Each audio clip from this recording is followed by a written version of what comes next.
one of the things that I've learned very early on in my journey as a graduate student is that I found so many Israeli students and pro-Israeli students obsessing around the concept of the Muslim Ummah. And all the work that they did, all the PhD dissertations, all the lectures, everything that in these circles I've encountered was focused on deconstructing the idea of the Muslim Ummah, on saying, what does the Muslim Ummah mean anyway? It's a vacuous concept, it's an empty concept, it never meant anything. And by the time I finished my graduate studies, I have to admit, I had bought into that the Muslim idea of the Muslim Ummah never meant anything. It's a completely empty concept. It had never had any historical validity.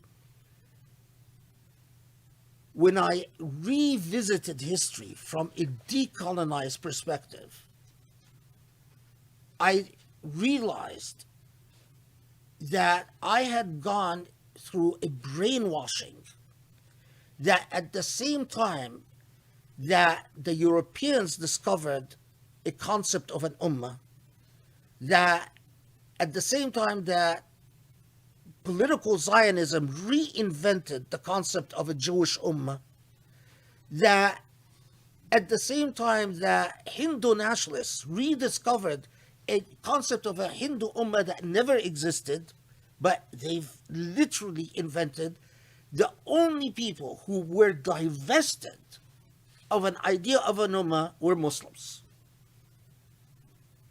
And when you realize this, that everyone have traveled from the nation state and the irrationalism of the nation state to a journey towards a rediscovery of an ummah of one sort or another, except Muslims who it took the diligence of think tanks and academic institutions and, thousands upon thousands of Muslims going to the West to get their doctorates, to be taught that there was never really a Muslim ummah.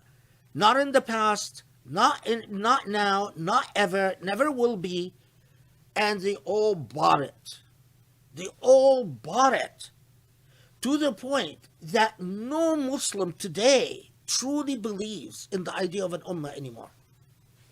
Even if they go around saying brother, sister as much as they want, they don't really believe in an ummah anymore.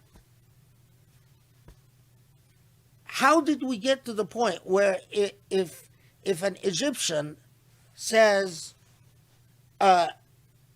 Islamicity, they're immediately accused of being unpatriotic? Oh, you don't believe in the Egyptian nation? How did we get there?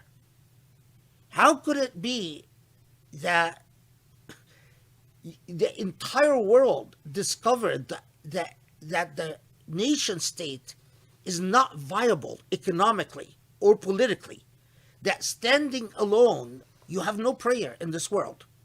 Unless you are part of a collectivity, you are at a military disadvantage, you are at an economic disadvantage, you are at a commercial disadvantage, you are at every disadvantage. So the entire world realized that as long as you're a nation state, you're in deep trouble and you better form an ummah, except Muslims.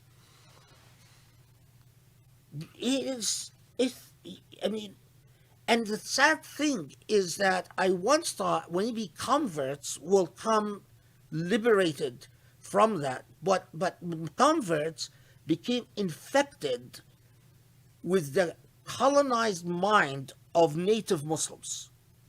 Native Muslims who suffer a colonized mind transmitted their colonized mentality to converts. So converts that come into the faith don't know what an ummah is either. While I would submit to you, Islamic history, in truth, is the biggest testament to the viability of the idea of an ummah. Because it is not Arabs that repelled the Crusades repeatedly. Islam, as a solely Arab religion, it's a dead religion. Islam, without its Persians, without its Turks, without its Kurds, without every ethnic group that played a role in what defined Islamicity in history, because Arab alone is not viable. It hasn't been viable since, well, actually, it's never been viable. So, if your idea of Islam is an Arab alone, you might as well forget it. It's going nowhere. Then,